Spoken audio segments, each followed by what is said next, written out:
Rencana saya untuk menceraikan suami yang selingkuh seketika terhenti saat suami dari selingkuhannya muncul di depan pintu. Dia menawari saya 2,25 triliun rupiah dengan satu syarat aneh, tunda perceraian selama 3 bulan. Apa rencana sebenarnya di balik tawaran gila ini? Hujan deras di Jakarta sore itu seolah memahami kondisi hati saya. Rintiknya yang lebat menciptakan tirai kelabu yang mengaburkan pemandangan Cakrawala Sudirman. Saya berdiri mematung di depan jendela kaca raksasa apartemen penthouse kami di lantai 30. Saya memperhatikan jalanan di bawah yang sudah padat oleh lalu lintas jam pulang kerja. Lampu-lampu kendaraan tampak kabur di atas aspal yang basah, menciptakan lukisan abstrak yang suram. Biasanya pada jam seperti ini, saya akan sibuk di dapur, menyiapkan makan malam istimewa untuk Baskara, suami saya. Saya selalu memastikan semuanya sempurna, mulai dari kebersihan rumah, aroma menenangkan dari aromaterapi, hingga makanan favoritnya. Saya, Alina Wijoyo, putri dari keluarga terpandang dari Menteng, telah mendedikasikan seluruh hidup, pendidikan, dan potensi saya semata-mata untuk menjadi istri yang berbakti bagi Baskara Suryo. Namun, sore ini berbeda. Tidak ada aroma masakan, tidak ada alunan musik jazz lembut yang biasa saya putar. Hanya ada gemuruh guntur yang sesekali beradu dengan detak jantung saya yang menyakitkan. Di tangan saya, ponsel pintar milik Baskara terasa dingin. Perangkat ramping itu tertinggal di nakas saat ia terburu-buru pergi pagi tadi.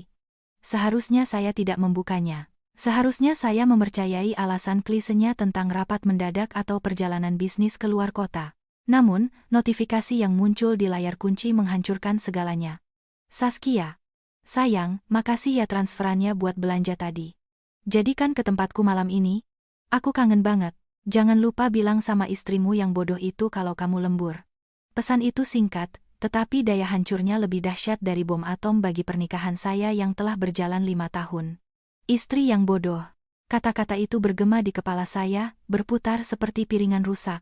Jadi, beginikah cara mereka memandang saya? Baskara, pria yang statusnya telah saya angkat, yang telah ayah saya kenalkan kepada kolega-kolega bisnis penting hingga ia bisa menjadi seseorang, rupanya menganggap saya bodoh. Tangan saya gemetar saat membuka kunci layar ponsel. Kebetulan sekali, saya tahu kata sandinya. Tanggal ulang tahun pernikahan kami. Betapa ironis. Di dalamnya, saya menemukan dunia lain yang disembunyikan Baskara. Foto-foto mesra mereka di Bali saat Baskara mengaku sedang ada konferensi bisnis. Pesan-pesan vulgar yang membuat perut saya mual. Dan bagian yang paling menyakitkan, bukti transfer uang dalam jumlah besar kepada perempuan bernama Saskia ini. Padahal, baru minggu lalu, Baskara mengatakan bisnisnya butuh suntikan modal dan meminta saya untuk berhemat. Kurang ajar, bisik saya, suara tercekat di tenggorokan. Air mata yang saya tahan, akhirnya tumpah, mengalir deras di pipi. Terasa panas, membakar kulit saya. Saya melempar ponsel itu ke sofa kulit mahal buatan Italia. Saya tidak perlu melihat lebih jauh lagi. Bukti ini sudah lebih dari cukup. Martabat saya sebagai seorang perempuan, sebagai seorang istri, dan sebagai seorang Wijoyo telah diinjak-injak. Saya berjalan menuju kamar tidur utama, langkah saya terasa berat. Saya menarik sebuah koper besar dari lemari. Malam ini, saat Baskara pulang, saya akan melemparkan surat cerai ke wajahnya. Saya akan pergi. Saya tidak peduli jika harus kembali ke rumah orang tua saya di Menteng dengan status janda. Lebih baik hidup sederhana daripada hidup dalam kebohongan yang mewah. Namun, pikiran saya melayang pada kondisi orang tua saya. Bisnis ayah saya sedang mengalami kemunduran yang tajam. Rumah pusaka keluarga kami di Menteng, warisan kakek saya, terancam disita bank. Selama ini, saya berharap kesuksesan Baskara dapat membantu memulihkan kejayaan keluarga kami, tetapi ternyata ia malah menghambur-hamburkan uangnya untuk perusak rumah tangga itu. Suara bel apartemen berbunyi, memecah lamunan saya. Saya terkejut. Apakah Baskara pulang lebih awal? Sadar ponselnya tertinggal. Amarah seketika berkobar di dada saya. Bagus. Semakin cepat ia kembali, semakin cepat saya bisa mengusirnya dari hidup saya. Dengan langkah lebar dan napas yang memburu, saya berjalan ke pintu depan. Saya bahkan tidak peduli untuk menyeka noda air mata di wajah saya, biarkan dia melihatnya. Biarkan dia tahu betapa hancurnya saya. Saya membuka pintu dengan kasar. Berani sekali kau menunjukkan wah. Kata-kata saya mati di tenggorokan. Sosok yang berdiri di ambang pintu bukanlah Baskara. Di hadapan saya berdiri seorang pria jangkung, mungkin berusia awal 30-an. Ia mengenakan setelan jas yang terlihat sangat mahal, tetapi kini basah kuyup oleh hujan. Air menetes dari ujung rambutnya yang hitam legam ke bahu jasnya yang berpotongan tajam. Wajahnya tampan dengan rahang yang kokoh dan hidung yang mancung, tetapi ekspresinya sedingin es. Matanya menusuk saya, tajam seolah bisa memindai jiwa saya dalam hitungan detik. Aura kekuasaan terpancar kuat darinya, membuat saya secara naluriah mundur selangkah. Alina Wijoyo. Suaranya dalam, berwibawa, dan penuh intimidasi. Itu bukan pertanyaan, melainkan sebuah pernyataan. Saya menelan ludah, berusaha mengumpulkan sisa keberanian saya. Ya, itu saya. Anda siapa? Kalau Anda mencari suami saya, dia tidak ada di rumah. Pria itu tidak langsung menjawab. Ia hanya menatap saya. Lalu tatapannya turun ke tangan saya yang masih gemetar, kemudian beralih kembali ke mata saya yang sembab. Sudut bibirnya terangkat sedikit, membentuk senyum tipis yang sinis. Saya tahu suamimu tidak di rumah. Dia sedang berada di butik Hermes di Plaza Indonesia, membelikan tas untuk istri saya, katanya datar. Jantung saya berhenti berdetak sejenak. Apa? Saya Julian Adhitama, katanya singkat, seolah nama itu saja sudah menjelaskan segalanya. Dan memang benar. Siapa yang tidak kenal Julian Adhitama, pemilik Adhitama Group, konglomerat muda yang wajahnya sering menghiasi sampul majalah bisnis sebagai salah satu orang terkaya di Indonesia? Dia adalah definisi dari old money. Terlahir kaya, berkuasa, dan sangat menjaga privasi. Tapi tunggu, apa yang baru saja dia katakan? Istri Anda? Saskia, gumam saya, menyadari hubungan yang mengerikan itu. Saskia adalah istri Anda. Julian mengangguk perlahan. Dia tidak terlihat marah, tidak juga terlihat sedih. Wajahnya datar seperti dinding beton. Boleh saya masuk? Ada urusan yang harus kita bicarakan, dan ini bukan percakapan yang pantas dilakukan di ambang pintu. Saya ragu sejenak. Membiarkan seorang pria asing masuk ke apartemen saat suami saya tidak ada di rumah adalah hal yang tidak pantas. Tetapi mengingat apa yang baru saja saya ketahui tentang Baskara, norma-norma sosial itu terasa tidak relevan. Selain itu, pria ini juga korban, sama seperti saya. Silakan, kata saya akhirnya, membuka pintu lebih lebar. Julian melangkah masuk. Aroma tubuhnya campuran air hujan, tembakau mahal, dan parfum maskulin beraroma kayu menyeruak saat ia melewati saya. Ia tampaknya tidak terkesan dengan interior apartemen kami, yang dulu saya anggap cukup mewah.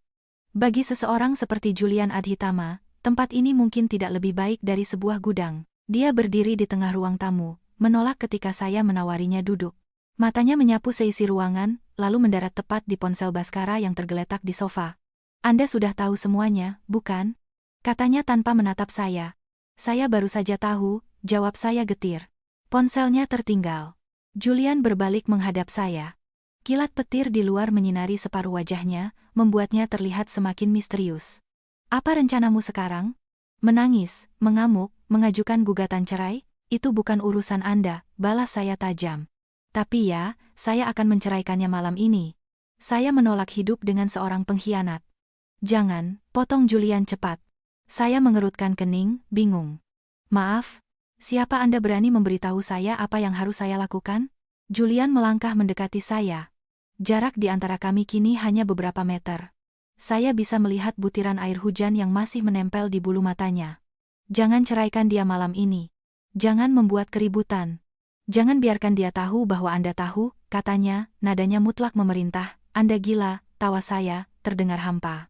Istri Anda dan suami saya berselingkuh, menghancurkan pernikahan kita, dan Anda meminta saya untuk tetap diam? Saya bukan wanita bodoh yang akan mentolerir perselingkuhan.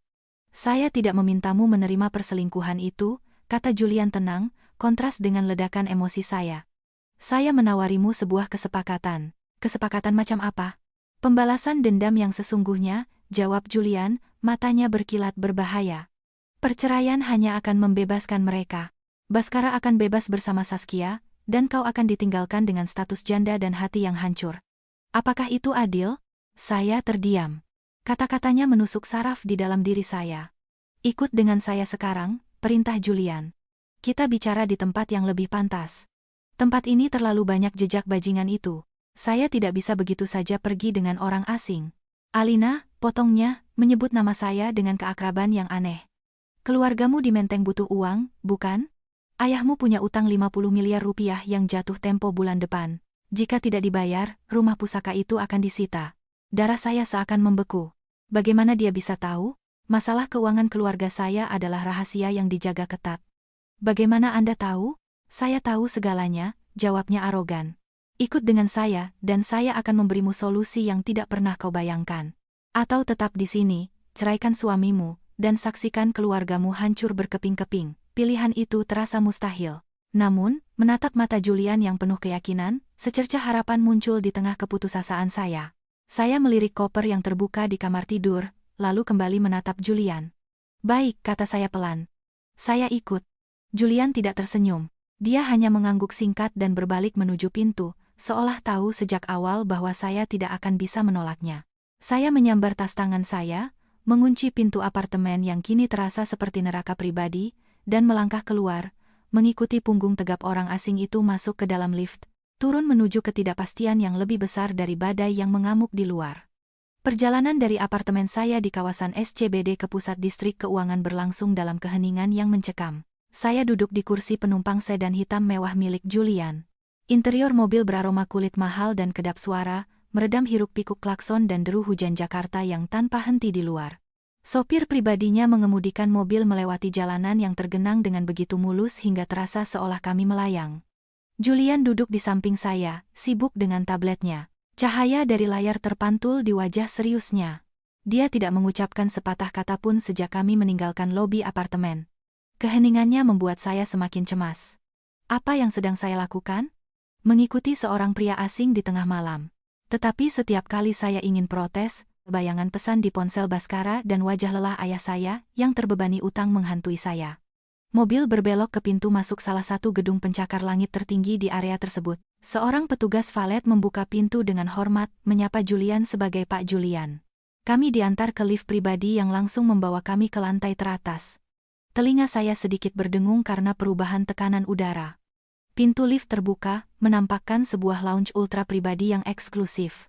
Ruangan itu remang-remang, hanya diterangi oleh cahaya lembut dari lampu gantung kristal dan gemerlap lampu kota Jakarta yang tersaring melalui dinding kaca di sekelilingnya. Suasana di sini sangat kontras dengan kekacauan di hati saya tenang, dingin, dan canggih. Julian membawa saya ke sebuah ruangan pribadi di sudut. Dindingnya terbuat dari kaca tebal, menawarkan pemandangan panorama lampu kota yang tampak seperti sungai emas yang mengalir di bawah. Hujan yang membasahi kaca menambahkan sentuhan melankolis. Duduk, Julian menunjuk sofa beludru mewah berwarna merah marun di seberangnya. Saya duduk dengan kaku, mencengkeram tas tangan saya. Seorang pelayan muncul, membawakan 2 minuman, lalu pergi tanpa suara, meninggalkan kami berdua dalam keheningan yang tegang. Pendingin ruangan terasa menusuk tulang. Atau mungkin itu hanya saya yang gemetar ketakutan. Julian menyesap sedikit minumannya dan meletakkan gelas itu di atas meja marmer hitam yang memisahkan kami. Ia menatap saya langsung, tatapannya tajam dan mengintimidasi. Kita langsung ke intinya saja, katanya, suara baritonnya tenang. Ia merogoh saku bagian dalam jasnya, mengeluarkan buku cek dan sebuah pulpen emas. Ia menulis sesuatu dengan cepat, merobek cek itu, dan meletakkannya di depan saya. Ambil, perintahnya. Saya menatap lembaran kertas itu dengan ragu. Perlahan, saya mengulurkan tangan dan mengambilnya. Mata saya terbelalak saat melihat deretan angka 0. Saya harus menghitungnya 2 kali untuk memastikan saya tidak salah lihat. 2.250.000.000 rupiah. Tangan saya gemetar begitu hebat hingga cek itu jatuh kembali ke meja. Apa? Apa maksudnya ini? Tanya saya. Suara saya tercekat. Itu hargamu, atau lebih tepatnya, harga waktumu, jawab Julian datar, seolah jumlah uang sebanyak itu hanyalah uang receh baginya. Uang itu cukup untuk melunasi semua utang keluargamu, membeli kembali aset apapun yang telah mereka gadaikan, dan menjamin kehidupan yang nyaman untukmu dan orang tuamu selama 7 turunan. Saya menelan ludah, mencoba memproses situasi gila ini. Apa yang Anda inginkan dari saya? Saya bukan pelacur. Julian tertawa kecil, tetapi tawa itu tidak sampai ke matanya. Saya tidak tertarik dengan tubuhmu, Alina. Yang saya butuhkan adalah statusmu sebagai istri Baskara Suryo. Ia bersandar di sofa, melipat tangan di depan dada. Seperti yang saya katakan, Saskia adalah istri saya. Pernikahan kami murni di atas kertas, sebuah aliansi bisnis antara keluarga Aditama dan keluarganya, yang juga berpengaruh. Tetapi dia melanggar perjanjian kami dengan berselingkuh di depan umum, dan mempermalukan nama saya, dan suamimu, si bodoh yang ambisius tapi gegabah itu, adalah pasangannya. Lalu kenapa Anda tidak langsung menceraikan Saskia? Kenapa melibatkan saya? Tuntut saya. Karena dalam bisnis, waktu adalah segalanya. Saya sedang di tengah-tengah akuisisi besar yang melibatkan keluarga Saskia. Jika saya menceraikannya sekarang, atau jika skandal perselingkuhan ini meledak, saham perusahaan saya akan menjadi tidak stabil dan akuisisi itu bisa gagal. Kerugiannya akan jauh lebih besar dari angka yang tertera di cek itu. Julian mencondongkan tubuh ke depan, tatapannya semakin intens. Saya butuh 3 bulan. 3 bulan untuk menyelesaikan urusan bisnis saya dan memindahkan aset-aset saya untuk melindunginya dari pembagian harta Gonogini. Selama 3 bulan itu, saya butuh semuanya tenang. Tidak ada skandal, tidak ada perceraian. Saya mulai mengerti, meskipun rasanya tidak nyata. Jadi, tugasmu sederhana, lanjut Julian. Jangan ceraikan suamimu dulu, pulanglah ke rumah. Bersikaplah seolah tidak terjadi apa-apa. Jadilah istri yang manis, penurut, dan bodoh seperti yang mereka kira. Biarkan mereka merasa aman dalam perselingkuhan mereka. Tutup matamu. Tutup telingamu. Anda menyuruh saya tinggal satu atap dengan pria yang mengkhianati saya dan berpura-pura bahagia? Itu penyiksaan, seru saya emosional. Itu strategi, koreksi Julian dingin. Kau pikir menangis dan mengajukan gugatan cerai sekarang akan membuatmu menang? Tidak. Baskara akan dengan senang hati menceraikanmu. Lalu dia akan memutarbalikkan narasi untuk membuatmu terlihat seperti istri yang tidak becus. Kau akan keluar dari rumah itu tanpa membawa apa-apa selain harga dirimu yang hancur. Dia menunjuk cek di atas meja. Tetapi dengan uang ini dan dengan kesabaranmu selama 3 bulan, kau bisa menghancurkannya di saat ia paling lengah. Saat ia merasa berada di puncak dunia, saat ia berpikir telah memiliki segalanya, kita jatuhkan dia bersama-sama. Saya terdiam, menatap cek itu lagi. 2,25 triliun rupiah. Jumlah yang bisa menyelamatkan ayah saya dari serangan jantung karena utang-utangnya. Jumlah yang bisa mengembalikan kehormatan nama keluarga Wijoyo. 3 bulan? Tanya saya pelan. 3 bulan? 90 hari? 90 hari? Tegas Julian. Setelah itu, uang ini sepenuhnya milikmu, dan kau bebas menceraikannya. Saya bahkan akan membantumu menyewa pengacara terbaik untuk memastikan Baskara tidak mendapatkan apa-apa. Pikiran saya berkecamuk. Sisi emosional saya berteriak menolak. Saya ingin meludahi wajah Baskara sekarang juga, tetapi sisi rasional saya, sisi putri seorang pengusaha yang telah lama saya tekan, mulai melihat logika dalam rencana Julian. Ini bukan hanya tentang uang. Ini tentang mengambil alih kendali. Jika saya menceraikan Baskara sekarang, kemungkinan besar ia akan bahagia bersama Saskia. Tetapi jika saya menunggu, jika saya membiarkan Julian mengatur segalanya, kehancuran Baskara akan mutlak. Saya menatap Julian, mencari keraguan di matanya, tetapi yang saya temukan hanyalah tekad yang dingin dan sekeras baja. Pria ini berbahaya, sangat berbahaya, dan sekarang dia mengajak saya menjadi sekutunya. Bagaimana saya bisa yakin cek ini bisa dicairkan? Tanya saya, mencoba realistis. Kau bisa mencairkannya besok pagi. Itu cek kasir, jawabnya santai. Anggap saja sebagai uang muka. Kepercayaan itu mahal, Alina. Dan saya bersedia membayar mahal untuk itu. Saya menarik napas dalam-dalam, memenuhi paru-paru saya dengan udara dingin ruangan itu. Bayangan senyum palsu Baskara, pesan dari Saskia, dan wajah menua ayah saya melintas di depan mata. Rasa sakit di dada saya perlahan berubah menjadi sesuatu yang lain, sesuatu yang lebih dingin dan lebih keras. Pembalasan dendam. Dengan tangan yang kini mantap, saya mengambil cek itu dan memasukkannya ke dalam tas. Saya setuju, kata saya tegas. 3 bulan, tidak kurang, tidak lebih. Julian tersenyum tipis. Kali ini tampak sedikit lebih tulus.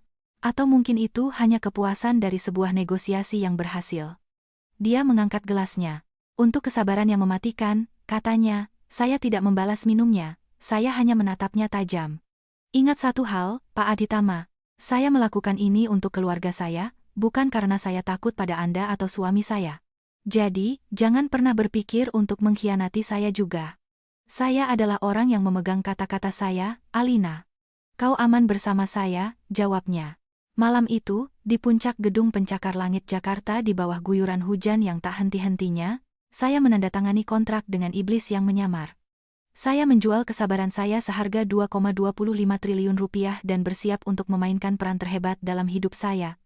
Baskara Suryo, nikmati saat-saat terakhir kebahagiaanmu, karena badai yang sesungguhnya baru saja dimulai.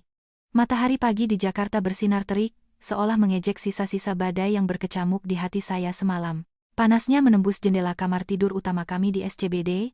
menciptakan rasa gerah yang bahkan tidak bisa sepenuhnya dihilangkan oleh AC yang menyala maksimal. Saya duduk di tepi ranjang ukuran king kami, menatap pantulan diri saya di cermin rias. Lingkaran hitam di bawah mata saya terlihat samar-samar meskipun sudah ditutupi dengan concealer mahal. Ini adalah hari pertama dari 90 hari di neraka yang dijanjikan Julian Adhitama. Deru mesin mobil sport menggema dari garasi. Itu Bhaskara. Suami saya pulang. Jantung saya berdebar kencang, bukan karena rindu atau cinta, tetapi karena campuran rasa jijik dan amarah yang harus saya tekan sekuat tenaga. Saya menarik napas dalam-dalam, memejamkan mata sejenak, dan membayangkan wajah dingin Julian serta cek 2,25 triliun rupiah yang kini aman tersimpan di brankas bank pribadi saya. Itulah mantra saya sekarang. Pintu kamar tidur terbuka perlahan. Bhaskara masuk, wajahnya kuyu, mengenakan kemeja yang sama dari kemarin pagi. Aroma parfum wanita asing yang samar dan memuakan tercium darinya, bercampur dengan bau keringat dan alkohol sisa semalam. "Sayang, kamu sudah bangun?" tanyanya, nadanya dibuat-buat ceria. Ia mendekat, berniat mencium pipi saya. Secara refleks, saya sedikit memiringkan kepala, berpura-pura memperbaiki anting, sehingga bibirnya hanya menyentuh rambut saya. "Hai, Bhaskara. Kamu pulang larut, aku khawatir semalam. Ponselmu tidak bisa dihubungi." Bhaskara tertawa gugup. Ia melepas jam tangannya dan meletakkannya di meja rias dengan gerakan kaku. "Iya, maaf ya, sayang. Hujannya gila banget semalam kan? Ponselku mati dan chargernya ketinggalan di kantor. Macet total dan banjir di mana-mana, jadi aku terpaksa menginap di apartemen Dito. Terlalu bahaya kalau memaksakan pulang." "Bohong. Dito sedang berlibur di Labuan Bajo bersama istrinya. Saya melihat unggahan Instagram istrinya 2 hari yang lalu. Tapi saya hanya tersenyum. Senyum paling palsu yang pernah saya hasilkan seumur hidup saya." "Oh, begitu. Syukurlah kamu aman. Aku hanya khawatir terjadi apa-apa padamu," kata saya lembut. Rasanya saya ingin muntah mengucapkan kata-kata perhatian itu kepada pria yang baru saja menghabiskan malam di pelukan wanita lain. "Kamu memang istri terbaik," kata Bhaskara, tampak lega karena saya tidak mendesaknya lebih jauh. Ia mulai membuka kancing kemejanya. "Aku mau mandi dulu. Rasanya lengket sekali. Siang ini ada pertemuan lagi dengan investor, jadi mungkin aku akan pulang malam lagi." "Baiklah, Bhaskara, jangan terlalu lelah bekerja." Begitu pintu kamar mandi tertutup dan suara air mulai terdengar, senyum saya lenyap. Tubuh saya gemetar menahan mual. Saya melirik ke meja kotornya yang tergeletak di lantai. Ada noda lipstik merah muda samar di kerahnya, warna yang sama yang sering dipakai Saskia di foto-foto Instagramnya. Saya segera mengambil ponsel rahasia saya, ponsel baru yang diberikan Julian semalam, lengkap dengan kartu SIM prabayar yang tidak terdaftar atas nama saya. Saya mengetik pesan singkat. Target baru saja pulang. Alibinya menginap di tempat teman karena badai. Akan pergi lagi siang ini. Balasan dari Julian datang dalam hitungan detik. Singkat, padat, tanpa emosi. "Biarkan saja. Jangan terlalu banyak bertanya. Fokus cairkan dana hari ini. Lunasi utang keluargamu secara tunai dan diam-diam. Jangan tinggalkan jejak digital yang bisa dilacak." Bhaskara. Saya segera menghapus pesan itu. Siang itu, setelah memastikan Bhaskara pergi tentu saja bukan untuk rapat investor, melainkan kemungkinan besar kembali ke selingkuhannya, saya meminta sopir mengantarkan saya ke sebuah kantor cabang bank sentral. Proses pencairan cek berjalan lancar, berkat surat pengantar sakti yang disiapkan oleh Julian. Para staf bank memperlakukan saya seperti seorang ratu. Ketika saldo rekening baru saya menunjukkan angka fantastis itu, saya merasa sesak napas. Ini nyata. Saya benar-benar telah menjual pernikahan saya. Dari bank, saya langsung menuju rumah orang tua saya di Menteng. Rumah pusaka bergaya kolonial itu tampak suram. Cat dindingnya mengelupas di beberapa tempat, dan taman depan yang kecil tidak lagi terawat seperti dulu. Di ruang keluarga, saya menemukan ibu saya sedang duduk melamun sambil memegang tasbih. Wajahnya tampak lelah, jauh lebih tua dari usianya. "Ibu," panggil saya lembut. Beliau menoleh, matanya berkaca-kaca. "Alina, kamu tidak bilang mau datang." Saya duduk di sampingnya, menggenggam tangannya yang keriput. "Ada apa, Bu?" Ibu terlihat sedih. Ibu saya menghela napas berat. "Ayahmu. Orang dari bank datang lagi tadi pagi. Mereka memberi peringatan terakhir. Kalau kita tidak membayar pokok utangnya bulan depan, rumah ini akan disita. Ayahmu sekarang di kamar." Tensi darahnya naik lagi. Ibu tidak tahu harus berbuat apa, Alina. Ibu tidak mau meminta bantuan Bhaskara. Ibu tahu bisnisnya juga sedang sulit kan? Sampai hari ini, orang tua saya masih menganggap Baskara adalah menantu yang baik dan pekerja keras. Mereka tidak tahu ia sedang menghambur-hamburkan uang untuk wanita lain. Jangan khawatir, Bu, kata saya tegas, mengeluarkan sebuah amplop tebal dari tas saya.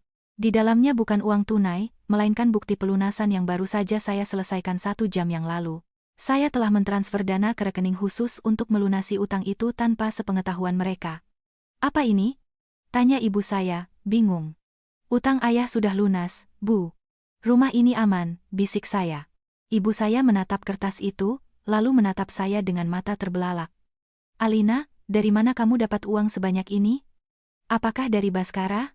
Bukan, Bu, potong saya cepat. Saya tidak mau Baskara mendapat pujian untuk ini. Ini tabungan saya sendiri, investasi lama yang baru saja cair. Tolong jangan tanya detailnya. Yang penting, ibu dan ayah bisa tenang sekarang. Dan satu lagi, tolong jangan beritahu Baskara tentang ini. Biarlah ini menjadi rahasia kita. Saya ingin memberinya kejutan nanti pada saat yang tepat. Ibu saya menangis dan memeluk saya erat. Terima kasih anakku. Terima kasih, kamu penyelamat keluarga kita. Pelukan ibu memberi saya kekuatan. Rasa bersalah karena menerima tawaran Julian sedikit mereda. Setidaknya, uang kotor dari hasil menjual suami saya ini bisa menyelamatkan orang tua saya. Malam itu, sandiwara berlanjut. Baskara pulang lebih awal sambil membawa buket mawar yang saya curigai ia beli dari pedagang pinggir jalan karena sudah mulai layu. Ia tampak gelisah, terus-menerus memeriksa ponselnya. Kami makan malam dalam keheningan yang canggung, hanya dipecah oleh denting peralatan makan kami. Baskara, kata saya, memecah kesunyian. Minggu depan ulang tahun pernikahan kita yang kelima. Kamu ingat? Baskara tersedak minumannya. Ia cepat-cepat menyeka mulutnya dengan serbet. Oh iya. Tentu saja aku ingat, sayang. 5 tahun. Wah, waktu cepat sekali berlalu. Aku berpikir, bagaimana kalau kita adakan perayaan kecil? Undang beberapa teman dekat saja, pancing saya, ingin melihat reaksinya. Wajah Baskara menjadi pucat. Jangan dulu deh. Bisnis lagi sibuk sekali, sayang. Aku tidak enak kalau berpesta sementara pekerjaan menumpuk. Kita makan malam berdua saja, ya. Romantis, kan? Saya tahu alasan sebenarnya. Dia takut Saskia marah jika melihat unggahan tentang pesta kami. Atau mungkin dia sudah punya rencana dengan Saskia di hari itu. Oh, baiklah. Kalau itu maumu, aku ikut saja, jawab saya dengan senyum patuh yang menyakitkan. Tiba-tiba, ponsel Baskara bergetar di atas meja. Layarnya menyala menunjukkan nama Johnson Logistik, tapi saya sempat melihat sekilas pesannya sebelum layarnya kembali gelap. Sayang, jadikan kita check-in di hotel biasa besok? Aku sudah bilang suamiku mau ke Bandung. Darah saya mendidih.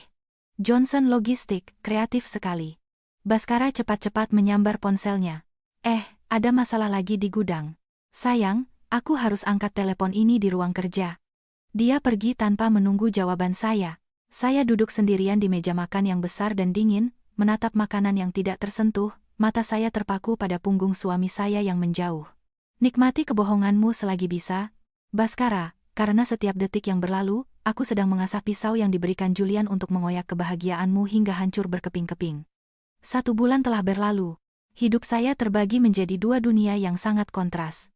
Di siang hari, saya adalah Alina, istri cantik yang menghabiskan waktunya di rumah atau berbelanja kebutuhan sehari-hari. Tetapi di sela-sela itu, saya memasuki dunia Julian Adhitama. Hari ini, Julian mengatur pertemuan kami di sebuah galeri seni kontemporer di Kemang. Galeri itu milik salah satu sepupunya dan telah ditutup untuk umum hari itu dengan dalih kurasi pribadi. Itu adalah tempat yang sempurna tenang, artistik, dan jauh dari mata-mata Baskara atau Saskia, yang lebih suka menghabiskan waktu mereka di mal atau kelab malam. Saya tiba dengan mengenakan gaun terusan biru tua yang sederhana dan kacamata hitam besar. Julian sudah menunggu di depan sebuah lukisan abstrak raksasa yang didominasi warna merah darah. Dia berdiri tegap dengan kedua tangan di saku celana abu-abunya, tampak seperti sebuah karya seni itu sendiri. Indah tetapi tak tersentuh. Kau terlambat 5 menit, sapanya tanpa berbalik saat mendengar bunyi hak sepatu saya. Jalan tol dalam kota macet parah, kata saya membela diri, berdiri di sampingnya. Ada unjuk rasa. Seorang ratu harus bisa memprediksi kekacauan di kerajaannya, guraunya, meskipun nadanya tidak setajam pertemuan pertama kami. Ia menoleh ke arah saya, matanya memindai penampilan saya dari ujung kepala hingga ujung kaki. Kau terlihat lebih hidup, Sepertinya 2,25 triliun rupiah adalah obat yang efektif untuk kulit kusam. Jangan mengejekku, Julian. Apa agenda hari ini? Tanya saya tidak sabar. Julian berjalan ke sebuah bangku panjang di tengah galeri. Sebuah tablet dan beberapa tumpukan dokumen tergeletak di atasnya. Pelajaran dasar bisnis, katanya, duduk dan menyilangkan kakinya. Ketahui musuhmu lebih baik daripada dia mengenal dirinya sendiri. Dia menyerahkan tablet itu kepada saya. Layarnya menampilkan data keuangan perusahaan Baskara, Suryo Group. Grafik yang didominasi oleh tren penurunan tajam berwarna merah memenuhi layar. Suamimu bukan hanya seorang penipu, Alina. Dia juga seorang pengusaha yang payah, kata Julian dingin. Lihat ini. Dia memalsukan laporan keuangan untuk mendapatkan pinjaman bank demi mendanai gaya hidupnya dan Saskia. Dia menggunakan aset perusahaan sebagai jaminan pribadi. Secara hukum, ini adalah penggelapan dana. Mata saya melebar saat membaca angka-angka itu. Dia menggunakan gedung kantor dan apartemen di SCBD sebagai jaminan, tambah Julian santai. Saya terkesiap, apartemen itu atas nama saya. Itu warisan dari nenek saya. Dia memalsukan tanda tanganmu 3 bulan yang lalu. Notarisnya disuap. Saskia yang menemukan notaris itu untuknya, ungkap Julian. Fakta itu menghantam saya seperti palu godam. Baskara benar-benar bajingan. Dia tidak hanya mengkhianati saya secara emosional. Dia secara aktif berencana untuk merampok saya hingga habis. Tangan saya terkepal begitu erat hingga buku-buku jari saya memutih. Saya akan membuatnya ditangkap. Sabar, Julian dengan lembut mengambil tangan saya. Sentuhan dingin kulitnya secara mengejutkan menenangkan amarah saya yang meledak-ledak.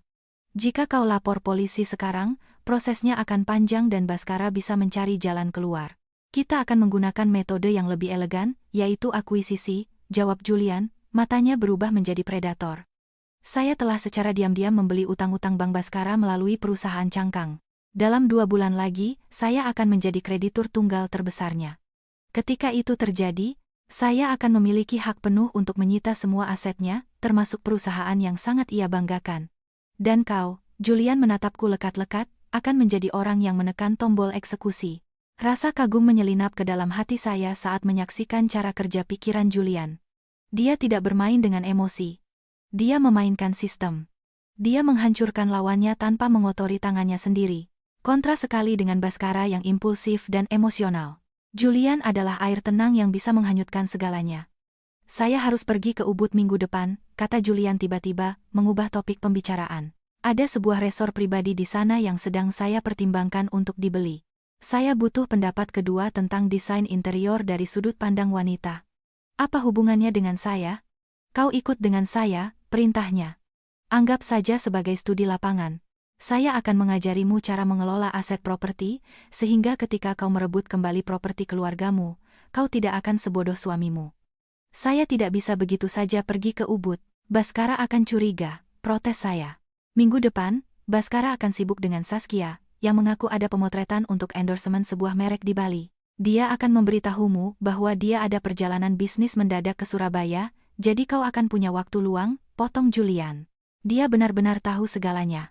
Katakan saja padanya kau akan pergi ke villa teman di puncak untuk menenangkan pikiran atau semacamnya.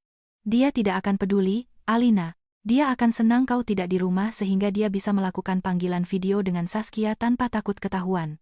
Kata-kata Julian pedas, tetapi benar. Akhirnya, saya mengangguk. Seminggu kemudian, saya mendarat di Bali. Bukan sebagai turis, tetapi sebagai murid rahasia dari Taipan paling berpengaruh di negara ini. Sebuah mobil pribadi membawa kami ke sebuah resor super mewah yang tersembunyi di atas tebing.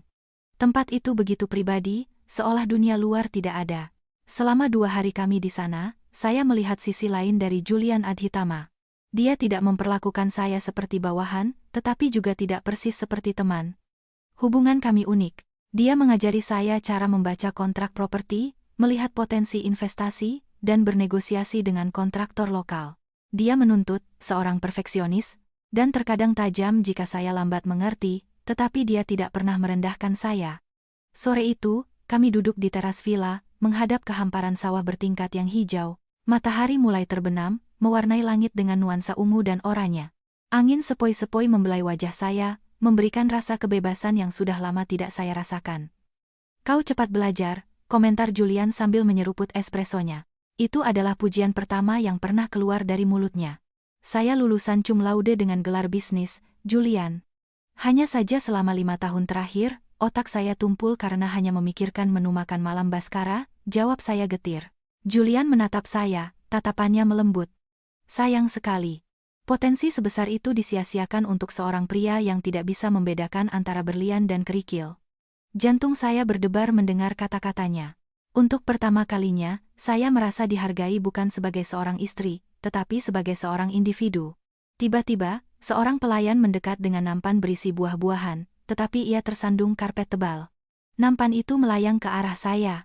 Awas! Dalam sekejap mata, Julian bergerak. Dia menarik lengan saya dengan kuat, melindungi saya dengan tubuhnya. Buah-buahan dan pecahan keramik berserakan di tempat saya duduk tadi. Dada keras Julian menekan punggung saya, lengannya melingkar protektif di bahu saya. Aroma maskulinnya yang menenangkan memenuhi indera saya. Waktu seolah berhenti. Kami tetap dalam posisi itu selama beberapa detik. Saya bisa merasakan detak jantungnya yang stabil di punggung saya, kontras dengan jantung saya sendiri yang berpacu liar. "Kau tidak apa-apa?" bisiknya di telinga saya. Suaranya rendah dan serak, mengirimkan getaran ke seluruh tubuh saya. Saya sedikit menoleh, mendapati wajah kami hanya berjarak beberapa senti. Saya bisa melihat pori-pori halus kulitnya yang tercukur bersih, dan matanya yang gelap dan intens menatap saya dengan kekhawatiran yang tulus. Itu bukan tatapan dingin seorang pengusaha, melainkan tatapan seorang pria terhadap seorang wanita. "Saya baik-baik saja," jawab saya gugup. Julian perlahan melepaskan pelukannya, lalu berdiri dan merapikan jaketnya, kembali ke sikap dinginnya seolah tidak terjadi apa-apa. Dia menegur pelayan itu dengan tegas tetapi tidak kejam, lalu memastikan area itu segera dibersihkan. Saya masih terpaku di kursi, tangan saya di dada. Dalam momen singkat itu, saya menyadari sesuatu yang berbahaya. Baskara mungkin telah menghancurkan hati saya, tetapi Julian mulai meresap ke dalam retakan-retakan itu tanpa izin. Ini bukan bagian dari kontrak. Ini di luar skenario. Dan yang lebih menakutkan, saya tidak keberatan. Persekutuan kami di Ubud telah membuka mata saya. Baskara hanyalah masa lalu yang menyakitkan. Tetapi Julian Adhitama, dia adalah teka-teki masa depan, menakutkan dan menggoda pada saat yang bersamaan. Saya harus berhati-hati. Jatuh cinta pada rekan bisnis dalam misi balas dendam adalah kesalahan fatal. Tetapi saat saya memperhatikan punggung tegap Julian saat ia berdiri di tepi tebing memandang lembah, saya tahu hati saya mulai mengkhianati logika saya. Acara gala itu diadakan di Grand Ballroom sebuah hotel bintang 5 yang menghadap ke Bundaran HI. Sebuah lampu gantung kristal raksasa tergantung megah dari langit-langit, memancarkan cahaya keemasan ke seluruh ruangan yang dipenuhi oleh para elit kota. Wanita-wanita dalam gaun adibusana seharga mobil keluarga tertawa anggun sambil memamerkan perhiasan berlian mereka, sementara pria-pria dalam setelan jas licin membahas saham dan politik sambil memegang gelas sampanya. Udara adalah campuran tajam dari parfum mahal, bunga lili segar, dan bau kemunafikan yang kental. Saya berdiri di samping Baskara, tangan saya melingkar di lengannya. Kami adalah pasangan emas malam itu. Baskara Suryo, pengusaha muda yang sedang naik daun setidaknya itulah yang orang tahu dan Alina Wijoyo, istri setia dari keluarga terpandang yang selalu mendukungnya. Tidak ada yang tahu bahwa di balik senyum manis saya sedang menghitung mundur hari-hari menuju kehancurannya. "Kau tampak memukau malam ini, sayang," bisik Baskara di telinga saya, tetapi matanya memindai ruangan. Saya tahu siapa yang ia cari. "Terima kasih, Baskara," jawab saya datar. Sekarang sudah masuk bulan kedua dari perjanjian saya dengan Julian. Mengikuti instruksinya, saya telah mengubah taktik saya. Saya bukan lagi istri pencemburu yang menuntut perhatian. Saya menjadi dingin, tenang, dan tidak terjangkau. Saya berhenti bertanya jam berapa ia pulang. Saya berhenti memeriksa ponselnya di depannya. Saya berhenti marah ketika ia membatalkan rencana makan malam kami. Pada awalnya, perubahan ini membuat Baskara senang. Dia merasa bebas. Dia pikir saya sudah menyerah atau sudah menjadi istri penurut yang tahu tempatnya. Tetapi akhir-akhir ini, ketenangan saya mulai mengganggunya. Pria seperti Baskara butuh validasi. Ketika saya marah atau cemburu, itu memberi makan egonya bahwa ia diinginkan. Tetapi ketika saya tidak peduli, itu membuatnya gila. "Hei, itu Pak Santoso." Baskara tiba-tiba menarik saya ke arah sekelompok pria tua yang sedang merokok cerutu. "Ayo kita sapa. Dia investor potensial." Saya mengikuti. Tersenyum sopan, mengangguk pada saat yang tepat, dan melakukan basa-basi kalangan atas yang diajarkan ibu saya sejak kecil. Namun, dari sudut mata, saya menangkap sosok lain memasuki ballroom, Saskia. Jantung saya berdebar kencang, bukan karena takut, tetapi karena amarah. Wanita itu mengenakan gaun merah menyala yang begitu ketat hingga dengan berani memamerkan setiap lekuk tubuhnya. Dia datang di lengan seorang produser film tua, mungkin sugar daddy baru, sementara Julian tidak bisa dihubungi dan Bhaskara bersama saya. Bhaskara juga melihatnya. Tubuhnya menegang di samping saya, cengkeramannya di lengan saya mengencang. Apa yang dia lakukan di sini? Gumam Bhaskara pelan, lebih pada dirinya sendiri. Siapa, Bhaskara? Tanya saya, berpura-pura tidak tahu, mengikuti arah pandangannya. Oh, itu Saskia, influencer yang sering kamu ceritakan itu, ya? Wah, dia jauh lebih vulgar secara langsung daripada di foto-fotonya. Bhaskara tersedak asap cerutunya sendiri. Dia menatap saya dengan ekspresi aneh. Kau tahu siapa dia? Tentu saja. Siapa yang tidak kenal? Dia selalu viral, jawab saya santai, menyeruput jus jeruk saya. Kenapa kamu berkeringat begitu banyak? Bhaskara menyeka dahinya dengan sapu tangan. Bukan apa-apa. Hanya sedikit panas di sini. Seiring berjalannya malam, drama yang sesungguhnya dimulai. Saya melihat Saskia berulang kali mencuri pandang ke arah kami, matanya terbakar cemburu. Dia sangat marah melihat Bhaskara bersama saya di depan umum. Ketika saya pamit ke toilet, saya sengaja berlama-lama, memoles kembali lipstik saya di cermin. Saat saya keluar, saya melihat Bhaskara dan Saskia bertengkar hebat di sudut koridor yang sepi dekat pintu darurat. Saya bersembunyi di balik sebuah pilar besar, menguping. Kau janji akan menceraikannya bulan lalu, Bhaskara. Desis Saskia, suaranya tegang tetapi penuh emosi. Aku lelah bersembunyi. Julian bertingkah semakin aneh, dia memblokir semua kartu kreditku. Aku butuh kepastian. Sabar sedikit, Saskia. Kau pikir ini mudah? Suara Bhaskara terdengar frustrasi. Alina. Dia aneh akhir-akhir ini. Dia terlalu tenang. Aku takut dia merencanakan sesuatu. Kalau aku minta cerai sekarang, dia bisa menuntut setengah dari segalanya dan perusahaanku bisa runtuh. Alasan. Bentak Saskia.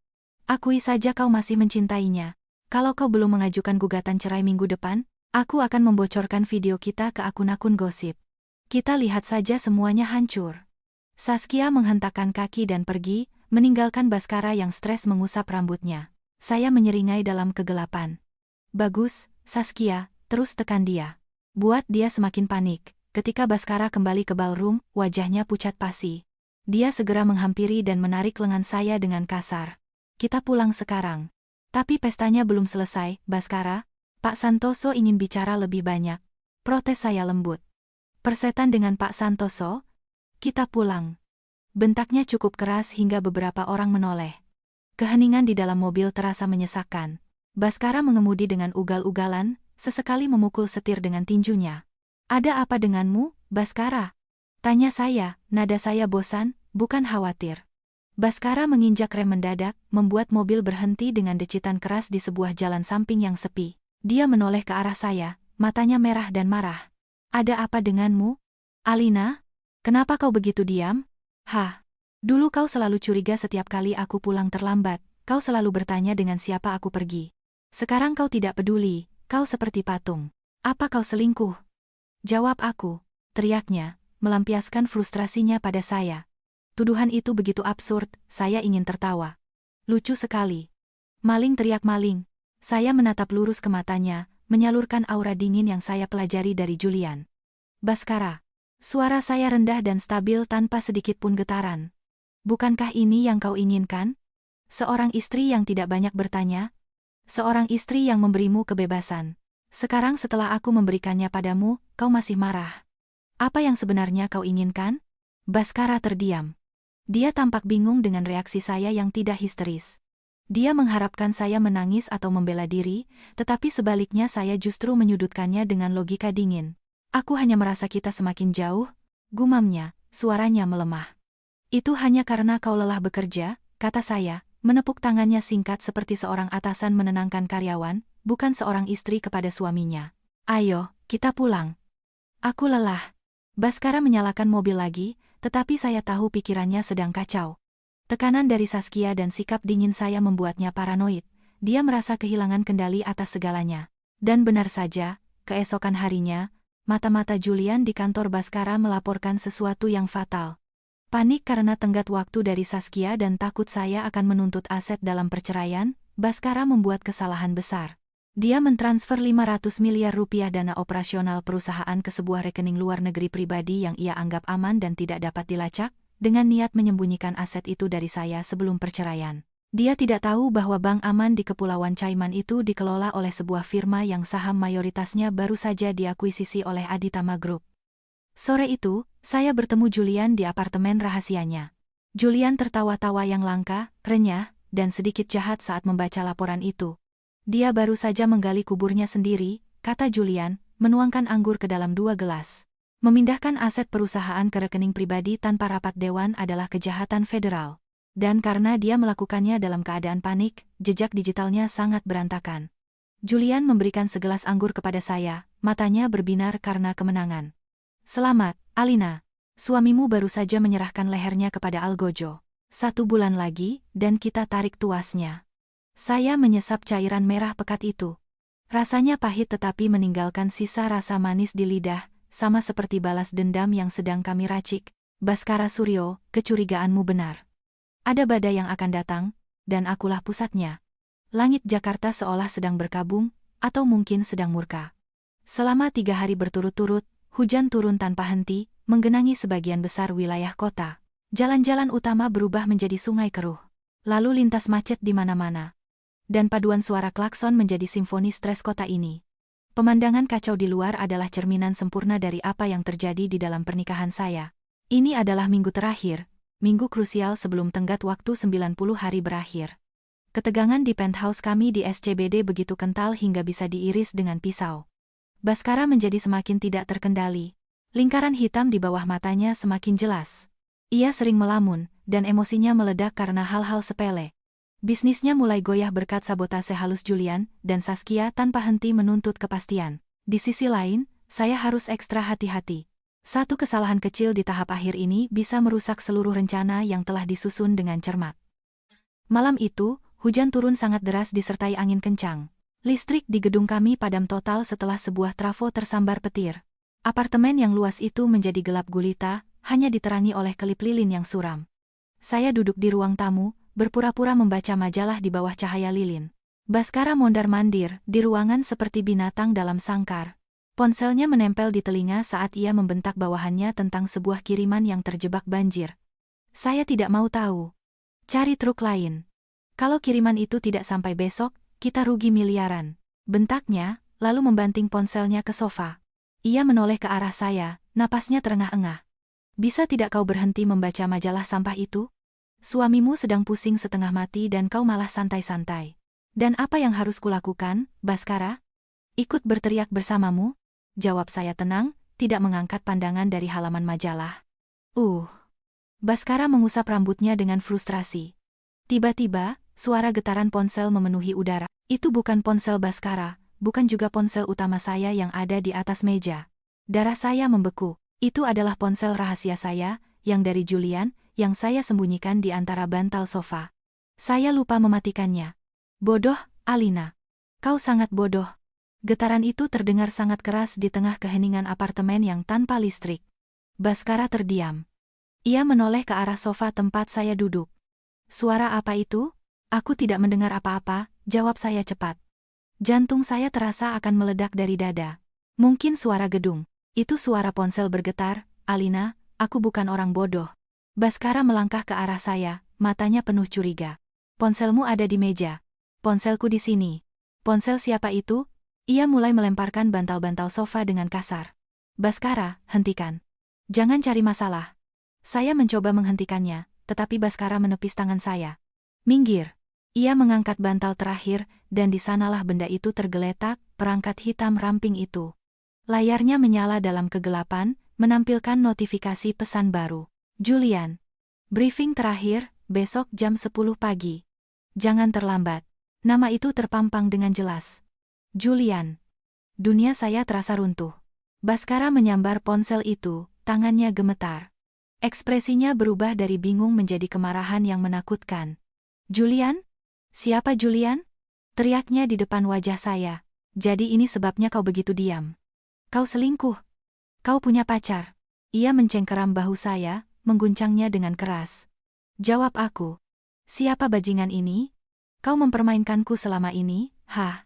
Rasa takut mencengkeram saya. Baskara yang terpojok mampu melakukan apa saja. Tetapi pada saat yang sama, rasa jijik saya memuncak. Dia menuduh saya selingkuh padahal dialah pengkhianat utamanya. Lepaskan aku, Baskara. Kau menyakitiku. Teriak saya, mencoba melepaskan diri. Aku tidak akan melepaskanmu sampai kau mengaku. Buka kuncinya. Aku mau lihat apa isinya. Ia mendorong ponsel itu ke wajah saya, mencoba memaksa saya membukanya. Tiba-tiba, pintu depan ditendang terbuka dengan suara yang sangat keras. Brak! Suara kayu yang patah menggelegar di seluruh ruangan, lebih keras dari petir di luar. Kami berdua terlonjak dan menoleh. Berdiri di ambang pintu adalah sosok tinggi tegap, basah kuyup, diapit oleh dua pengawal berbadan kekar. Kilat petir dari luar membentuk siluetnya, membuatnya tampak seperti malaikat maut. Itu Julian. Bagaimana dia bisa ada di sini? Apakah dia menyadap saya dan tahu saya dalam bahaya? Lepaskan tanganmu darinya, Suryo. Suara Julian rendah tetapi menggema di seluruh ruangan, dipenuhi otoritas yang mematikan. Baskara terbelalak, cengkeramannya di bahu saya melonggar. Ia menatap Julian, lalu saya, lalu kembali ke Julian. Kau Julian Adhitama dari Adhitama Group? Baskara jelas mengenali wajah Taipan yang sering ia kagumi di majalah. Kebingungan di wajahnya semakin dalam. Apa urusanmu di rumahku? Kenapa kau mengirim pesan ke istriku? Julian melangkah masuk dengan santai seolah ia pemilik tempat itu. Kedua pengawalnya dengan cepat dan efisien memisahkan Baskara dari saya. Baskara didorong hingga terduduk di sofa seberang sementara Julian berdiri di hadapan saya, mata tajamnya mengamati saya. Kau ceroboh, Alina, bisiknya cukup pelan sehingga hanya saya yang bisa mendengar. Untung aku melacak GPS-mu dan melihat detak jantungmu melonjak di jam tangan pintar yang kuberikan. Aku tahu ada yang tidak beres. Ia kemudian berbalik menghadap Baskara yang masih terkejut. Istrimu tidak selingkuh, Baskara. Dia bekerja untukku, bohong Julian. Tapi itu terdengar sangat meyakinkan. Bekerja? Baskara melongo. Melakukan apa selarut ini? Konsultan akuisisi, kata Julian meremehkan, nadanya tidak memberi ruang untuk berdebat. Dan soal pesan itu, kami sedang mendiskusikan strategi bisnis yang melibatkan perusahaanmu.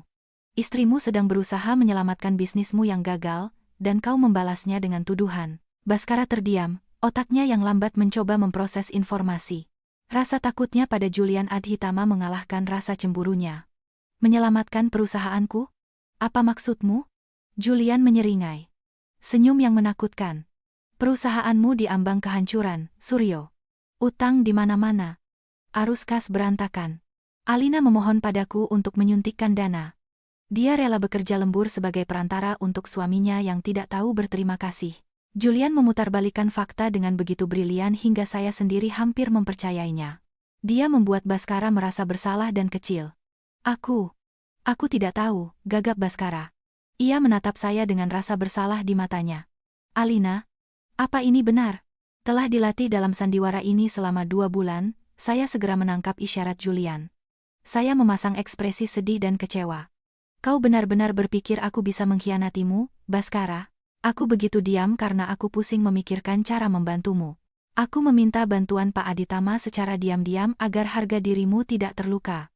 Baskara menundukkan kepalanya, wajahnya memerah karena malu. Maafkan aku, sayang. Aku kehilangan kendali. Aku sedang stres berat. Julian menatap Baskara dengan jijik. Kau tidak pantas mendapatkannya. Tetapi karena Alina memohon, aku akan memberimu satu kesempatan. Datanglah ke kantorku besok. Kita akan membahas suntikan modal. Bawa semua dokumen legal perusahaanmu. Mata Baskara berbinar. Ia melihat ini sebagai penyelamatnya.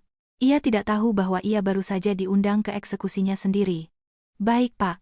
Terima kasih banyak, Pak Adhitama. Saya pasti akan datang. Dan satu hal lagi, Julian melangkah ke arah Baskara, menepuk bahunya dengan lembut tetapi dengan tekanan yang kuat. Jangan pernah membentak Alina lagi. Jika aku dengar kau bersikap kasar padanya, kesepakatan batal. Baik, Pak. Saya janji. Baskara mengangguk patuh seperti anjing yang dimarahi tuannya. Julian menatap saya, matanya berkata, tahan sedikit lagi, besok kita habisi dia. Malam itu, setelah listrik menyala kembali dan Julian pergi, Baskara menjadi sangat manis kepada saya. Dia memijat kaki saya, meminta maaf berulang kali, dan memuji saya sebagai istri terbaik di dunia. Saya hanya tersenyum tipis, merasakan gelombang rasa muak yang memuncak. Dia tidak tahu bahwa besok di rapat pemegang saham, orang yang akan ia temui bukanlah seorang penyelamat, melainkan seorang algojo. Di kamar mandi, saya menatap pantulan diri saya. Mata saya dingin, wajah saya keras. Alina yang dulu, yang lembut dan naif, sudah mati. Yang tersisa hanyalah seorang wanita yang siap menyaksikan dunia suaminya terbakar menjadi abu. 3 bulan telah berakhir. Saatnya menagih. Hari perhitungan akhirnya tiba.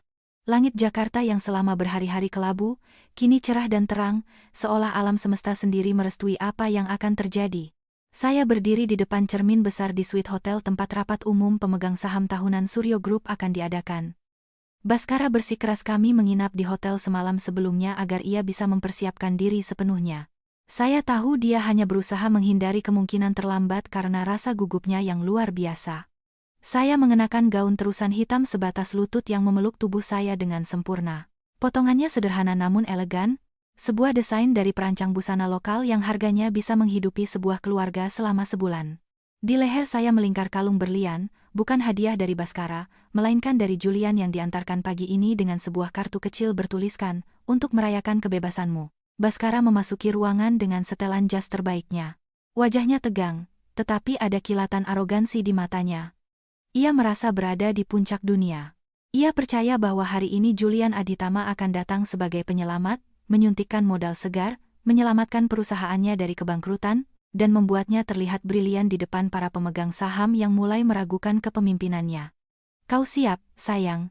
tanyanya, merapikan dasinya di cermin di samping saya. Ia tersenyum, sebuah senyuman yang akan segera saya hapus dari wajahnya selamanya. Hari ini adalah hari besar. Setelah Julian menandatangani kontrak investasi, saham kita akan meroket. Semua orang yang pernah meremehkanku akan menelan ludah mereka sendiri. "Aku siap, Baskara." "Sangat siap," jawab saya tenang, mengoleskan lapisan terakhir lipstik merah tua. Warna keberanian, warna darah. Kami berjalan menuju Grand Ballroom. Karpet tebal koridor hotel meredam langkah kami. Baskara menggenggam tangan saya erat seolah saya adalah pialanya. Dia tidak tahu bahwa piala ini sebenarnya adalah bom waktu yang terus berdetak. Di dalam ballroom, suasana sudah tegang. Puluhan pemegang saham, anggota dewan direksi, dan beberapa rekan bisnis duduk di meja-meja bundar yang tertata rapi. Pendingin ruangan menyala maksimal, tetapi saya bisa mencium bau keringat dingin dan kecemasan di udara. Rumor tentang kondisi keuangan perusahaan yang genting telah menyebar, dan hari ini mereka menuntut jawaban. Baskara naik ke podium dengan kepercayaan diri yang dipaksakan. Sorotan lampu tertuju padanya. Ia memulai pidatonya, mempresentasikan grafik pertumbuhan yang saya tahu sebagian besar adalah data yang dimanipulasi. "Bapak, Ibu dan saudara-saudari sekalian," suara Baskara menggema melalui pengeras suara. "Saya tahu ada desas-desus, tetapi saya jamin, Suryo Group sedang memasuki era keemasan baru. Hari ini, saya akan mengumumkan kemitraan strategis dengan seorang investor besar yang akan membawa kita ke panggung internasional." Gumam menyebar di antara para hadirin. Beberapa skeptis, yang lain berharap. "Siapa investornya, Pak Suryo? Jangan hanya beri kami janji kosong." Fawerang pemegang saham minoritas yang vokal. Baskara tersenyum lebar. "Sabar. Beliau sedang dalam perjalanan. Beliau adalah orang yang sangat Anda semua hormati." Tepat saat Baskara menyelesaikan kalimatnya, pintu ganda ballroom yang megah terbuka perlahan, semua kepala menoleh. Ruangan menjadi hening. Julian Aditama melangkah masuk. Kehadiran pria itu luar biasa. Dia tidak berjalan, dia menguasai ruangan. Mengikutinya adalah 6 orang pengacara dan asisten yang membawa tumpukan dokumen tebal. Julian mengenakan setelan jas biru tua yang dibuat khusus dan pas dengan postur tubuhnya yang gagah. Wajahnya datar, dingin, dan mengintimidasi. Tidak ada senyum ramah. Baskara turun dari podium untuk menyambutnya dengan tangan terulur seperti seorang teman lama. "Selamat datang, Pak Aditama. Suatu kehormatan Anda bisa hadir di sini." Julian tidak menyambut uluran tangan Baskara. Ia meliriknya dengan acuh, lalu berjalan melewatinya menuju podium. Baskara membeku, tangannya tergantung di udara. Senyumnya mulai memudar, digantikan oleh kebingungan. Julian berdiri di podium, mengambil mikrofon. Ia mengamati seluruh ruangan dengan mata seekor elang. "Selamat pagi." Suara dalamnya yang berwibawa menghipnotis ruangan menjadi hening. "Saya Julian Aditama, dan saya di sini bukan sebagai mitra strategis atau investor." Jantung saya berdebar kencang. Inilah saatnya. Saya duduk tegak di kursi barisan depan, menahan napas. Per pukul 8 pagi tadi, lanjut Julian, memberi isyarat kepada seorang asisten untuk membagikan dokumen kepada anggota dewan. Aditama Group telah secara resmi mengakuisisi 85% dari utang Suryo Group yang belum dilunasi dari 3 kreditur utamanya. Sesuai dengan klausul perjanjian kredit yang ditandatangani oleh Bapak Baskara Suryo, gagal bayar selama 6 bulan terakhir memberikan hak kepada kreditur utama untuk mengonversi utang tersebut menjadi ekuitas. Keributan pun dimulai. Wajah Baskara menjadi putih pucat. Tunggu, Pak Adhitama, apa ini? Kita punya kesepakatan tentang suntikan modal. Julian mengabaikannya. Oleh karena itu, per saat ini, saya adalah pemegang saham mayoritas absolut dari perusahaan ini, dan keputusan pertama saya sebagai pemilik baru adalah merombak total dewan direksi. Ini tidak mungkin terjadi. Kau menjebakku. Teriak Baskara panik. Ia mencoba mendekati podium, tetapi 2 pengawal Julian dengan mudah menahannya. Menjebakmu? Julian menatap Baskara dengan jijik. Kau menjebak dirimu sendiri dengan ketidakbecusanmu, Suryo. Kau memalsukan laporan keuangan, menggelapkan dana operasional untuk kepentingan pribadi, dan menggadaikan aset yang bukan milikmu. Julian menekan sebuah tombol di remote. Layar besar di belakang podium yang tadinya menampilkan grafik bisnis rekayasa Baskara menjadi hitam sejenak, lalu menampilkan sebuah video. Itu bukan presentasi bisnis. Itu adalah rekaman CCTV dari sebuah kamar hotel mewah dan rekaman dari kamera tersembunyi di dalam mobil Baskara. Gambarnya sangat jernih. Di layar raksasa, Baskara dan Saskia ditampilkan dalam berbagai pelukan mesra, tawa mereka, percakapan mereka tentang menceraikan saya, dan hinaan mereka terhadap saya dan Julian disiarkan dengan jelas untuk didengar semua orang. Alina itu bodoh sekali. Dia tidak akan pernah sadar aku memakai uangnya untuk membelikanmu apartemen, sayang, suara Baskara menggema jelas dari video. Lalu bagaimana dengan Julian? Kapan kau akan bereskan suami kakumu itu? Suara Saskia menimpali. Tenang saja, Julian terlalu sibuk dengan pekerjaan, dia tidak akan pernah peduli. Begitu perusahaanku cukup besar, aku akan menendang Alina, dan kita akan menikah. Para hadirin terkesiap. Gelombang keterkejutan, jijik, dan tawa mengejek memenuhi ruangan.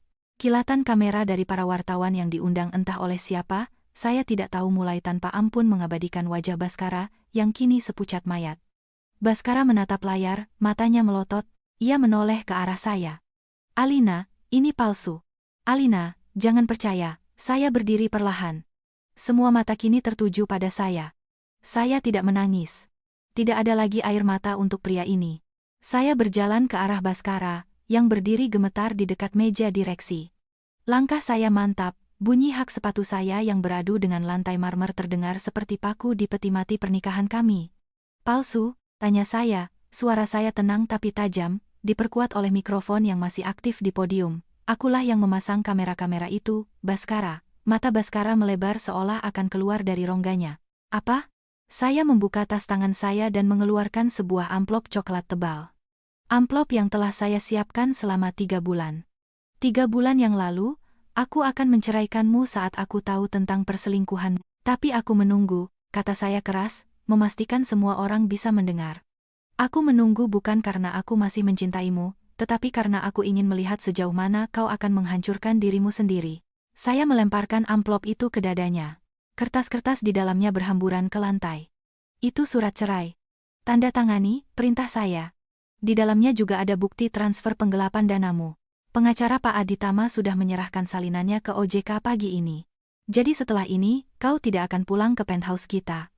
Kau akan pulang ke sel penjara. Baskara jatuh berlutut, kakinya lemas. Ia mencoba meraih tangan saya. Alina, kumohon. Aku suamimu, pikirkan ibuku. Jangan berani-berani kau sebut namanya. Bentak saya. Ketenangan saya akhirnya retak sejenak. Kaulah yang hampir membuat orang tuaku kehilangan rumah mereka. Kaulah yang menggadaikan warisan keluargaku untuk. Saya menarik napas, menguasai diri kembali. Saya menatapnya, pria yang pernah saya cintai, yang kini tampak begitu menyedihkan dan kecil. Kita sudah selesai, Baskara. Kau kehilangan istrimu, perusahaanmu, dan martabatmu dalam 1 hari. Nikmatilah. Saya berbalik menatap Julian, yang masih berdiri di podium. Ia menatap saya, bukan dengan senyum kemenangan yang berlebihan, tetapi dengan anggukan kecil yang penuh hormat. Sebuah anggukan yang mengatakan, kau berhasil. Tanpa menunggu lebih lama lagi, saya berjalan keluar dari ballroom. Di belakang saya mendengar kekacauan meletus, teriakan putus asa Baskara, teriakan marah para pemegang saham, dan sayup-sayup sirene polisi yang mendekat. Saya berjalan keluar dari lobi hotel dan menghirup udara Jakarta yang panas, yang terasa luar biasa segar di paru-paru saya. Beban seberat triliunan ton baru saja terangkat dari pundak saya. Saya bebas. Benar-benar, akhirnya bebas. 1 bulan kemudian, pagi di Jakarta terasa berbeda. Mungkin karena hujan semalam telah membersihkan debu kota, atau mungkin karena hati saya akhirnya menemukan kedamaiannya sendiri. Saya duduk di meja sudut sebuah kafe kecil bergaya vintage di kawasan Wijaya, tidak jauh dari rumah orang tua saya. Aroma kopi yang baru digiling dan roti panggang memenuhi udara, menciptakan suasana yang nyaman dan seperti di rumah. Di tangan saya ada koran pagi. Berita utama di halaman bisnis masih tentang skandal besar Suryo Group. Wajah Baskara terpampang di sana, mengenakan seragam penjara oranye. Proses hukumnya berjalan cepat berkat bukti komprehensif yang dikumpulkan oleh tim Julian. Baskara didakwa dengan berbagai tindak pidana berat, penggelapan dana perusahaan, penipuan, dan pemalsuan dokumen. Nasib Saskia tidak kalah tragis. Tanpa dukungan finansial dari Baskara dan dengan statusnya sebagai istri Julian dicabut, Julian telah menceraikannya dan menuntut ganti rugi karena melanggar perjanjian pranikah mereka. Saskia benar-benar bangkrut. Akun media sosialnya yang dulu dipuja-puja kini dibanjiri kebencian dari warganet. Terakhir saya dengar, ia dikejar-kejar oleh penagih utang karena gaya hidup hedonis yang tidak bisa lagi ia biayai. Saya menutup koran dan meletakkannya di meja. Saya tidak merasakan kasihan, tetapi juga tidak ada lagi kebencian yang membara. Yang tersisa hanyalah rasa lega yang luar biasa. Semuanya sudah berakhir. Utang ayah saya lunas. Sertifikat rumah pusaka aman di brankas keluarga. Dan kesehatan orang tua saya berangsur membaik seiring dengan hilangnya kekhawatiran mereka. Bolehkah saya duduk di sini? Suara bariton yang akrab membuat saya mendongak. Julian Adhitama berdiri di sana. Kali ini ia tidak mengenakan setelan formal yang kaku. Ia mengenakan kemeja linen putih dengan lengan digulung hingga siku dan celana chino kasual. Rambutnya tidak ditata rapi seperti biasa.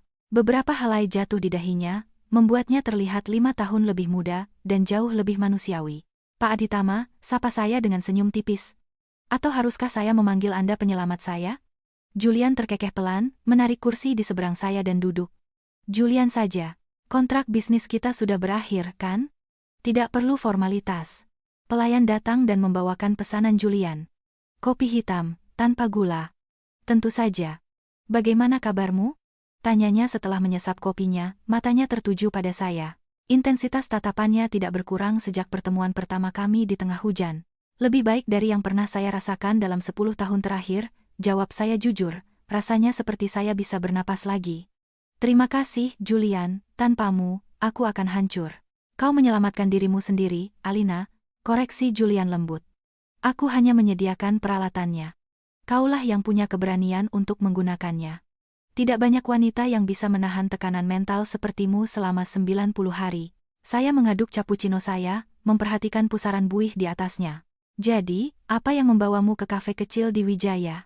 Pria seperti Julian Adhitama pastinya tidak punya waktu luang untuk sekadar minum kopi. Julian bersandar di kursinya, menatap ke arah jalan yang dinaungi pepohonan. Sebenarnya, aku sedang mencari mitra baru. Mitra bisnis lagi? Alis saya terangkat. Maaf. Aku sudah pensiun dari dunia intrik korporat. Bukan untuk bisnis. Julian kembali menatap saya. Kali ini, tatapannya berbeda, lebih hangat, lebih dalam. Aku mencari mitra hidup. Jantung saya berdetak kencang. Kau tahu? Lanjut Julian, suaranya sedikit merendah. Awalnya, pendekatanku padamu murni perhitungan bisnis. Kau adalah pion yang sempurna untuk menjatuhkan Baskara dan memuluskan akuisisiku.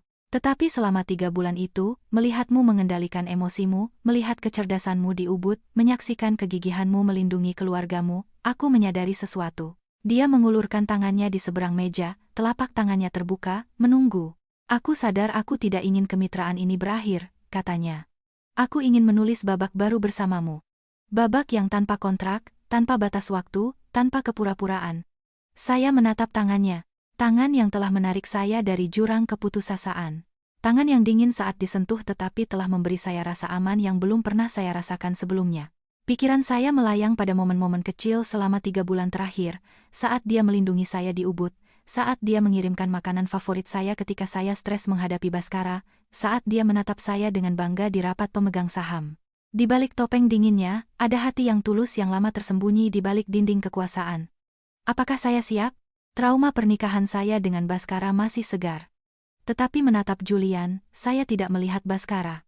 Saya melihat seorang pria yang menghormati saya sebagai seorang yang setara, yang melihat potensi saya, dan yang dengan sabar menunggu badai saya berlalu. Itu tawaran yang menarik, kata saya perlahan, mencoba menyembunyikan senyum yang mulai terbentuk di bibir saya. Tapi aku punya satu syarat, sebutkan, jawab Julian cepat, apapun. Saham, aset, pulau pribadi. Saya tertawa pelan. Bukan. Syaratnya adalah, kali ini, tidak ada lagi rahasia, tidak ada lagi skenario. Kita jalani perlahan. Aku butuh waktu untuk benar-benar menyembuhkan luka lamaku. Julian tersenyum, senyum tulus yang sampai ke matanya, membuat wajahnya sangat tampan di bawah cahaya pagi. Aku punya semua waktu di dunia, Alina. Aku seorang pengusaha yang sabar. Ingat, aku menunggu 3 bulan hanya untuk menjatuhkan seorang musuh. Aku bisa menunggu lebih lama lagi untuk memenangkan hati wanita yang kucintai. Kata cinta menggantung di udara, manis dan penuh harapan. Perlahan, saya mengulurkan tangan saya dan meletakkannya di tangannya. Dia menggenggamnya erat, hangat dan kuat. Baiklah, Tuan Mitra, goda saya. Mari kita kerjakan draft pertama dari babak baru ini. Julian tertawa dan mengangkat cangkir kopinya. Untuk awal yang baru. Untuk awal yang baru, sahut saya, mendentingkan cangkir saya dengan miliknya. Di luar, matahari bersinar lebih terang, menyaring melalui dedaunan pohon, menciptakan pola cahaya yang indah di meja kami. Jakarta masih sibuk dengan segala dramanya. Tetapi di sudut kecil Wijaya ini, saya telah menemukan kedamaian saya. Kisah balas dendam saya telah usai, terkunci rapat di balik pintu penjara yang menahan Baskara. Dan sebuah kisah baru, yang jauh lebih menjanjikan, baru saja akan dimulai.